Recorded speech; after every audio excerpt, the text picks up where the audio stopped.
C'est le troisième volet d'une série qui en comporte 4 et qui traite d'une partie de ce qu'on appelle les 30 Glorieuses, c'est-à-dire la période où la France va bien. On va se rendre compte dans le livre qu'elle va bien, mais pas si bien que ça. Alors, je fais beaucoup de recherches, il y a 2 types de recherches.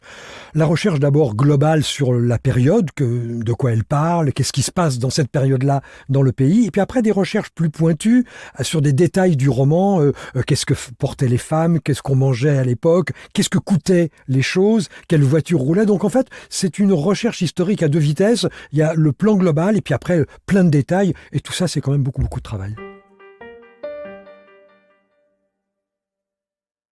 Mon idée a toujours été la même, c'est je voudrais idéalement donner au lecteur l'illusion que je lui raconte le livre à voix haute. Alors évidemment, quand on m'a proposé de passer ces livres-là en livre audio, j'ai envie de dire ça correspondait exactement à ma fantasmatique, puisque je rêvais que le lecteur qui le lit pour lui-même ait quand même le sentiment qu'il entendait une voix lui parler. Donc en fait, ça rejoignait un très très vieux fantasme.